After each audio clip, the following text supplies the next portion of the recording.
TV Comunitária, canal 6 da NET, o nosso núcleo Educação e Cultura. Nós transmitimos também online tvcrio.org.br ou então você pode nos acessar com tvcomunitaria.rio. Conosco hoje aqui, saudando aí a você, telespectadora e telespectador, o nosso radialista, ele que também é professor e escritor, Orlando Guilhom. Hoje ele é convidado, mas nas próximas ele é dirigente aqui também da TV Comunitária do Rio de Janeiro. Orlando Guilhom, muito obrigado por ter aceito aí nosso convite. E vamos bater logo uma bola. Eu gostaria, você que é um dos gurus aí nossos na luta pela democratização dos meios de comunicação, da mídia, né? Então, eu gostaria de, a quantas anda nosso hoje movimento pela democratização da mídia? Então, primeiro eu queria agradecer o convite da TV Comunitária Rio para falar sobre esses temas atuais da conjuntura, temas quentes. Começando pela democratização da mídia, nós ajudamos a coordenar um movimento do qual você participa também, que é o FNDC, Fórum Nacional pela Democratização da Comunicação, que completou em janeiro desse ano 28 anos de vida. Nossa! Aqui no Rio, ele tem vários comitês espalhados pelo Brasil inteiro. Aqui no Rio, nosso comitê é o Fale Rio, Frente Ampla pela Liberdade de Expressão. Ele é um comitê local do FNDC. Ao longo desses 28 anos, nós desenvolvemos inúmeras campanhas, estudos, pesquisas, atividades de formação, de formulação. Ajudamos vários projetos de lei que foram para o Congresso Nacional, alguns se transformaram em leis. Para dar o exemplo da questão da TV a cabo, chamada TV por assinatura. Para dar outro exemplo, o Conselho de Comunicação Social, que é um órgão auxiliar ao Congresso Nacional. Para dar outro exemplo também vitorioso, o Marco Civil da Internet. Quer dizer, ao longo desses 28 anos, nós ajudamos o Brasil, no caso da sua legislação, a melhorar a legislação brasileira nessa área, que ainda é uma legislação muito atrasada. Só para a gente ter uma ideia, os capítulos 220 a 224 da Constituição, que são os capítulos na nossa Constituição que versam especificamente sobre o tema da comunicação, eles, na sua grande maioria, até hoje não foram ainda regulamentados. Então, a nossa luta é uma luta que se dá no âmbito legislativo, se dá na academia, mas se dá também no dia a dia, nas ruas. Fazemos escrachos, panfletagens, jatos, passeatas, protestos na frente da Rede Globo contra a questão do monopólio, contra a questão da manipulação da mídia. Apoiamos as chamadas mídias alternativas, como é o caso da TV Comunitária do Rio, é o caso das rádios comunitárias, né, dos blogs progressistas, dos jornais populares como Brasil de Fato, como Inverta, várias outras mídias sindicais, mídias comunitárias. Essa nossa luta, portanto, é uma luta que já tem 28 anos, vai amadurecendo, e ela hoje enfrenta um cenário meio complicado, né? Como, aliás, não é só o cenário da comunicação, né? Esse atual governo federal resolveu desconstruir tudo que se conseguiu construir em termos de direitos nos últimos anos. Então, também na área da comunicação, o cenário é muito complicado. Eu diria, Guilhom, que a TV Comunitária nasceu do ventre desses movimentos. Nós temos 21 anos já de fundados, de existência, estamos 24 horas no ar, mas eu queria que você também abordasse, e claro que está na sua programação também lembrar disso, a possibilidade de a gente, mesmo com essa diversidade que estamos vivendo, os canais TV da Cidadania, que a gente, inclusive, já estava se credenciando, isso foi dado, então, um tempo. E eu diria, Guilhom, que a Dilma também caiu por isso, foi deposta, foi golpeada, né? Porque ela projetou, assinou um decreto, criando em todos os municípios, não é isso? 2 canais da cidadania. Isso significa, se nós temos 6 mil municípios aproximadamente, 12 mil canais de televisão. Imagine você aí que nos ouve, como é que ficaram os coronéis da mídia dizendo isso que é democracia, eles passaram a chamar de ditadura. Um pouquinho dessa, porque isso nos interessa até saber como é que está hoje. Na realidade, isso foi mais uma das vitórias que nós obtivemos, está na lei. a lei que regulamentou a entrada da TV digital no Brasil, essa concessão na realidade são 4 canais que eles chamam de canais públicos, um deles é o canal do governo federal, que é hoje usado pela TV Brasil, antiga TV Educativa. O outro seriam canais a serem distribuídos para os poderes públicos locais, no caso, governos estaduais e governos municipais. E os outros 2, sim, seriam canais mais de utilidade pública, no sentido do que a gente entende por canal comunitário. Esses 2 canais comunitários, embora estejam na lei, é bom a lembrar sempre isso, eles nunca se efetivaram. Nós estávamos, como você lembrou muito bem, numa fase de encaminhar documentação, papelada, organizar a sociedade civil, estimular a própria sociedade civil, que boa parte dos brasileiros nem sabem que tem direito a esse canal alternativo feito pelos próprios cidadãos. Essa é a ideia. É um canal como a TV comunitária que seria feita por organizações da sociedade civil, por sindicatos, por coletivos, por associações de moradores, por movimentos sociais, etc. Infelizmente, isso, como muita coisa que acontece no Brasil, virou letra morta, né? Para isso deixar de ser letra morta e passar a ser realidade, nós temos que enfrentar uma conjuntura que está posta aí. Nós não vamos acreditar agora que com um governo federal desse porte, que está massacrando pobres, negros, mulheres, homossexuais, professores, né, todo mundo, artistas, todo mundo que é contra, que pensa diferente desse governo, está sendo simplesmente limado, né? Está sendo perseguido. Nós não vamos acreditar que numa conjuntura, se nós não conseguimos que esses canais se tornassem realidade, já desde a época do governo Dilma e tal, que estávamos dando os primeiros passos para a sua execução, depois o governo Temer foi um desastre, voltou-se tudo atrás, não vai ser no governo Bolsonaro que nós vamos conseguir efetivar, vai ter que ter muita luta, muita pressão da sociedade, né? E talvez numa outra conjuntura, numa outra correlação de força, nós vamos ter que resgatar não só essa luta dos canais da cidadania, mas a própria legislação nova, vamos dizer assim, para as rádios comunitárias que vivem numa situação também de penúria. A própria desconstrução da chamada comunicação pública, a EBC está sendo dizimada, né? Está sendo desconstruída, tá? Demissões em massa e intervenção na grade de programação. Então esse é o problema. Nós estamos agora na fase de reorganizar o nosso movimento aqui no Rio para pensar nos novos passos, como enfrentar uma conjuntura tão adversa como essa na área da democratização da mídia. Eu vou perguntar agora, levar o terreno para o professor. Educação. Você que também é mestre, preocupado aí em transmitir conhecimentos, também a gente não pode esperar muito assim, nós temos que fazer a nossa parte, né? Eu diria, é claro que a conjuntura é totalmente adversa, mas cabe a nós, sobretudo, fazer a nossa luta. Na época da colonização, Brasil colônia, que o do Brasil foi invadido pelos holandeses, então os portugueses já haviam até entregue, o governo português já havia nos deixado a própria sorte lá. E foram os brasileiros no movimento nativista, e você é um historiador também, você escreveu, que eu sei, 2 biografias belíssimas, que reagiram e não aceitaram o jugo holandês aqui e fizeram lá Guararapes, aqueles rios de 1600. Eu acho que com aquele mesmo ímpeto nós temos que retomar, nós temos direito à educação. Então eu quero que o professor me diga como é que você viu o movimento agora que saiu no dia 26, que vai sair novamente, repetir no dia 30.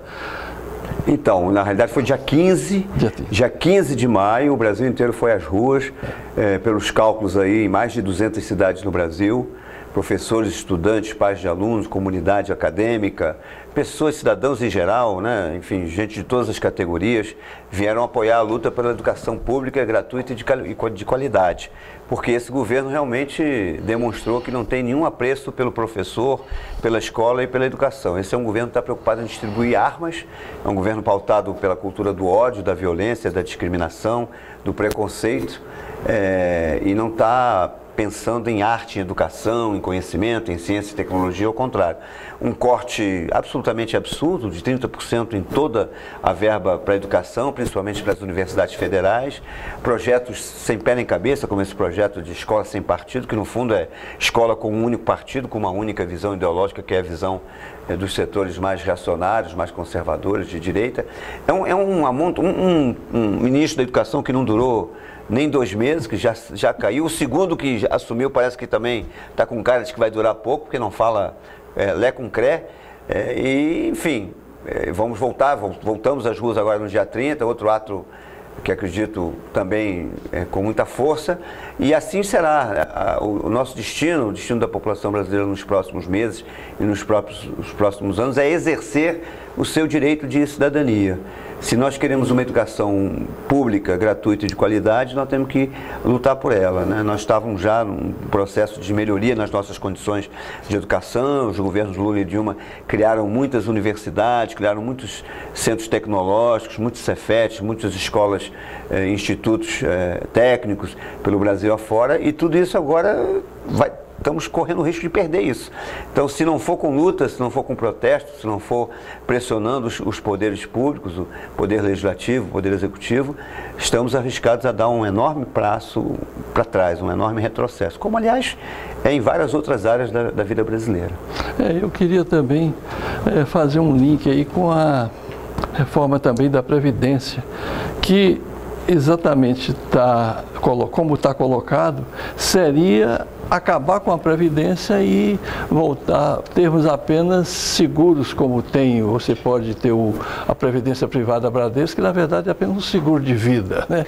Então, eles fazem uma campanha belíssima na televisão, no rádio, enganando o povo, né? Mas é difícil enganar todo mundo a todo tempo, sempre. Essa ideia da capitalização é uma ideia que já foi testada no Chile, no México, em outros países, e foi um desastre. Tirar a capacidade do Estado, dos patrões e dos trabalhadores nesse tripé que é montado na Previdência Social brasileira de garantir o futuro de todo brasileiro. É tirar isso e colocar no lugar nada. O que é a capitalização? É você mesmo pagar sozinho, sem nenhum aporte do patrão e do Estado, pagar a sua própria aposentadoria. Leia-se, se você é gerente de empresa, é diretor de empresa de uma multinacional, você vai ter sua grande aposentadoria, você tem um salário bastante expressivo, vai poder descontar desse salário para garantir o seu futuro. Se você recebe salário mínimo, às vezes até nem menos que o salário mínimo, que aposentadoria, que pedaço desse salário você vai poder depositar para ao longo de 30, 35 anos poder um dia ter direito ao descanso, ao lazer, que todos nós devemos ter? Não vai ter. É isso que está acontecendo. As pesquisas mostram uma alta taxa de suicídios em idosos no Chile, como já tinha acontecido no México também, e as pessoas chegando aos 60, 65 anos, achando que vão poder finalmente descansar, se aposentar, parar de trabalhar, e descobrem que o que elas vão ter de aposentadoria mal dá para comer e pagar aluguel, né? Então vão ter que continuar trabalhando, chegar aos 70, 75, 80, arrumando qualquer tipo de bico para poder manter a sua sobrevivência. É um desastre total, né? No fundo, isso é feito para resolver o problema dos bancos, né? O Paulo Guedes é um banqueiro disfarçado, é um economista lapidado no Pactual e em outros bancos privados. Ele está interessado em que os bancos possam encher suas burras de dinheiro. Enquanto isso, o trabalhador, o pobre, o negro, o favelado, as mulheres, o trabalhador rural, principalmente, agora ele está querendo atacar também os servidores públicos. Ele acha que o servidor público é privilegiado. Agora, pergunta se ele quer fazer reforma da Previdência para Poder Judiciário, que ganha muitíssimo, para o Poder Legislativo, que ganha muitíssimo, para o próprio Poder Executivo, que ganha muitíssimo. E aí ele, para os militares, por exemplo, que tem uma série de privilégios e castas na carreira, nada contra os militares, mas vai preservar todos esses setores e vai sobrecarregar na população pobre, no trabalhador, no trabalhador comum. Então é uma pseudo-reforma, né? É uma deforma da Previdência. Por isso é que está marcada uma greve geral aí para o dia 14 de junho. O Brasil inteiro vai parar uma demonstração de força e de protesto contra esse ataque aos direitos dos trabalhadores. Eu queria também uma palavrinha sua, enquanto professor. Cursos de Sociologia e Filosofia. E também, você que falou do Paulo Guedes aí, nós estamos aí, esse ministro, ele também interligado com, naquela minha época a gente falava dos trustes da educação. Então, me parece que ele também, já desde o Chile, aqui no Brasil, ele tem grandes interesses também nas universidades privadas. Sim, já vazou aí nas redes sociais, a irmã dele faz parte da confederação lá do ensino privado, a confederação que coordena as universidades privadas no Brasil. O que ele quer exatamente é esvaziar o poder e a importância das universidades públicas e empoderar cada vez mais o ensino privado no Brasil. Nada contra o ensino privado pode existir como uma complementação do ensino público. Agora, querer jogar... Quem é que pode pagar uma escola privada hoje no Brasil? Quem é que pode pagar uma universidade privada com os preços que estão aí sendo praticados? Só os filhos da elite brasileira, né? Os filhos da alta casta na nossa pirâmide social é que podem colocar os seus filhos na universidade privada e colocar desde o início, né, do infantil, do primário, nas escolas privadas de boa qualidade, algumas delas a gente reconhece. Mas o importante é dar qualidade ao ensino público, e isso eles não querem. Eles não querem porque o que amedronta as elites é perceber que hoje o negro, o pobre, o filho do trabalhador, do negro, do pobre, do favelado, chegou nas universidades, está se formando como advogado, como médico, como engenheiro e está tendo condições de competir no mercado de trabalho com o filho das elites, né? Os filhos das elites. Isso aí incomoda muito, como incomoda também olhar para os aeroportos brasileiros, como disse várias socialites aí, vivem gravando aí, que estão incomodados porque os aeroportos parecem rodoviárias. É isso, você pega um avião hoje e do seu lado você pode estar viajando junto com a sua empregada. Isso incomoda muito para quem é preconceituoso e para quem quer manter privilégios, né? Nós que queremos uma outra sociedade, uma sociedade mais justa, mais fraterna, mais irmã entre os brasileiros, não podemos aceitar essa perda de direitos de maneira nenhuma.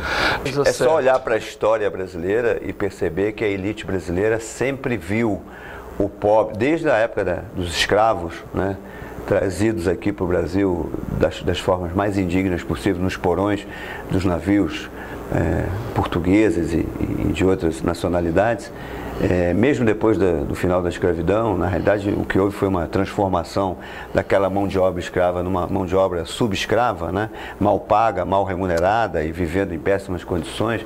É assim que vive a maioria do povo negro brasileiro até hoje. É preciso que se reconheça isso, mas na realidade o que a elite sempre olhou para o pobre, para o negro, para o trabalhador, como algo que é útil para ele, para ser usado, para ser mal pago, mal remunerado, para construir esse país, porque é essa mão de obra, pobre, trabalhadora, negra, nordestina, miscigenada, que construiu esse país, construiu os prédios, construiu os monumentos, construiu as grandes obras e tal. Mas as elites, elas não querem reconhecer isso, né? Elas querem se manter com o seu poder econômico, com o seu poder político. Para isso fizeram de tudo para tirar do poder a presidente Dilma, para isso prenderam também o Lula. Aliás, esse é um tema também, é impossível não deixar de falar nisso. Mas eu quero, antes desse tema aí, sociologia e filosofia. Por que esse medo? Isso é coisa de comunista? Não é muito difícil, assim. A elite brasileira, de novo, quero insistir nessa tese, ela não gosta que o povo pobre e simples consiga pensar, consiga ter acesso ao conhecimento, ao saber, à educação. Isso de uma forma genérica. Agora, se tiver que ter algum acesso, quanto mais técnico for, melhor. É aprender a apertar botão, aprender a fazer alguma função técnica para poder ser utilizado como mão de obra barata na indústria, no comércio, etc. Filosofia, sociologia, história, geografia, essas chamadas ciências humanas, ciências sociais, ciência política de uma forma geral, são áreas do conhecimento que fazem, por essência, o homem pensar. Seja ele de que origem for, você mergulha numa reflexão de como é que os homens se organizam em sociedade, de como é que a riqueza é distribuída, de como é que se dá o processo de acesso ao poder, de como são construídas as democracias. Essa é a base do estudo da ciência política, da sociologia, da filosofia, né? Para que existe a vida, se nós somos ou não somos todos iguais perante a natureza, como é que a gente se apropria dos bens da natureza, dos bens naturais. Fazer pensar incomoda, né?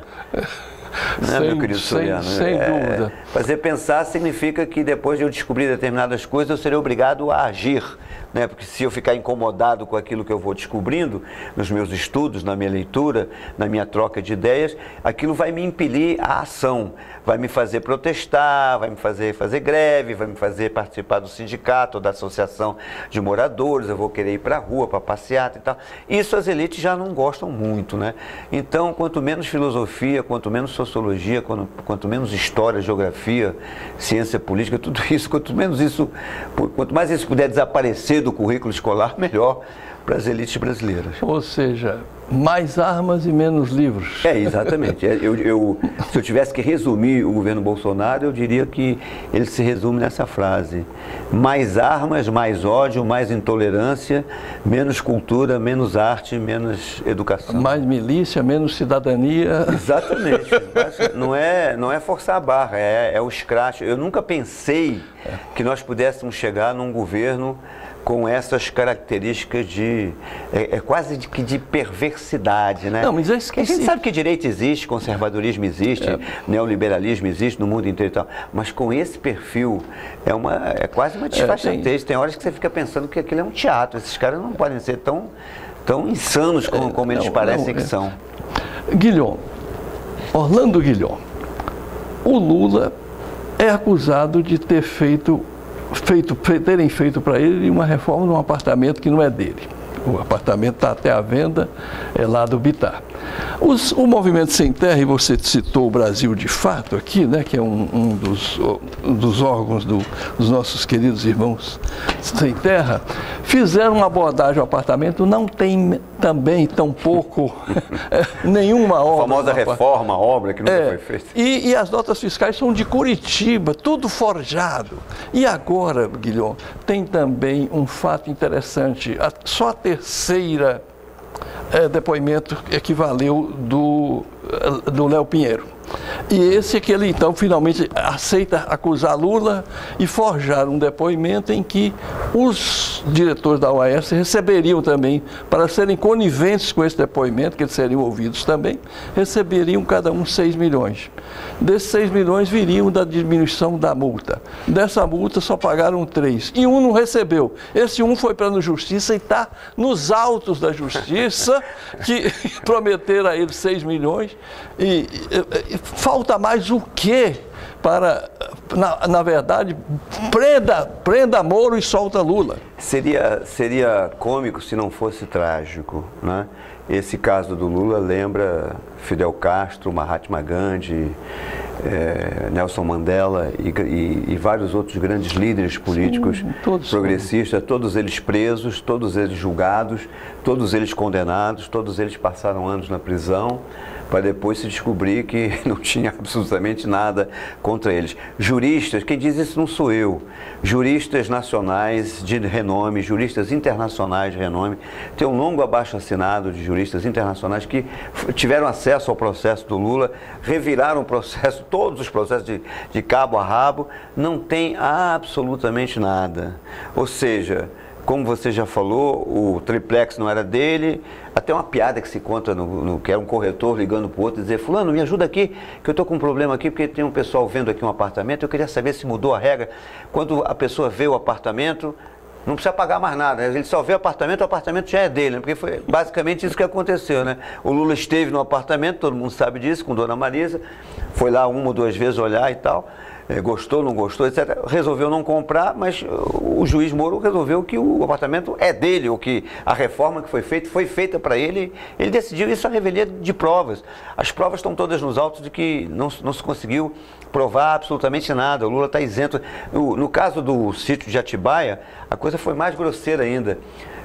A juíza foi a mente tão mesquinha e pequena, que ela fez um recorte e cola, ela pegou a mesma sentença do processo anterior contra o Lula, lá no caso do triplex, cortou e colou no processo dela. Ficou como se fosse a continuação do outro. Ela nem se deu o trabalho de ler o próprio processo que ela estava julgando.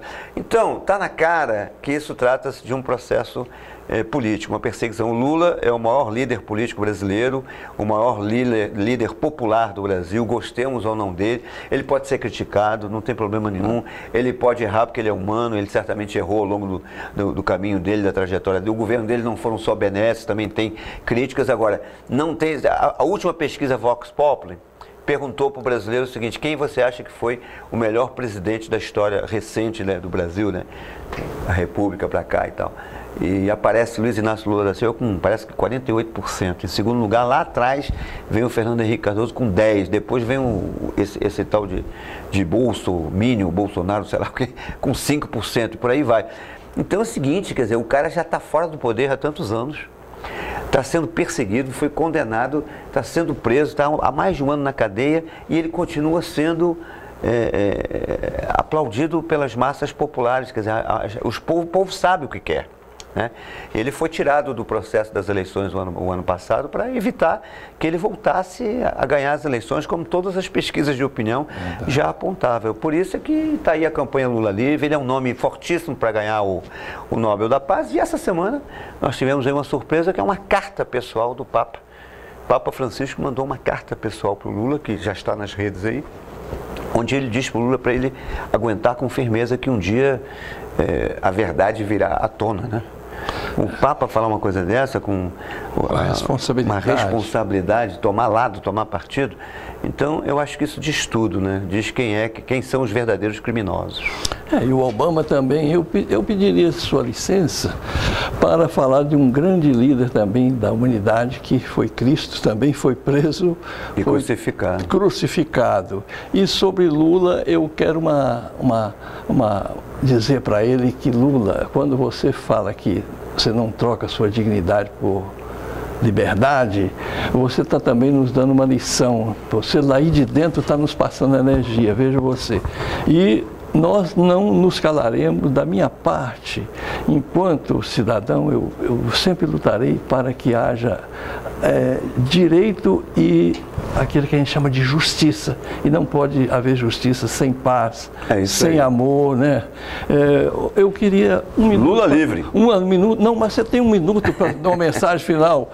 Como então, lutar? A minha mensagem é uma mensagem para todos os brasileiros e brasileiras, cidadãos e cidadãs, que é o seguinte: não se conquista nada na vida parado, quieto, olhando a paisagem, né? A gente só conquista direitos quando a gente luta. Esse é o ensinamento das nossas grandes lideranças, como é o próprio ex-presidente Lula e tantos outros que passaram pela nossa, assim foi com Tiradentes e com tantos outros mártires. Portanto, vamos para as ruas, não só pela educação, contra a reforma da presidência, vamos fazer atos, vamos fazer passeatas, vamos fazer greve, paralisações, escraços, panfletagens, rodas de conversa, vamos agitar esse país de norte a sul, caravanas, porque o povo precisa disso, o povo precisa de sair muitas vezes da sua zona de conforto, né? Os meios de comunicação evitam que a verdade chegue à população, cabe a nós, das mídias alternativas e populares e comunitárias, fazer com que essa verdade chegue. William, obrigado e seja bem-vindo à nossa trincheira aqui, o nosso acampamento aqui de resistência, que é a TV Comunitária do Rio de Janeiro, canal 6 da LET, transmitindo também online tvcomunitaria.rio. Obrigado a você.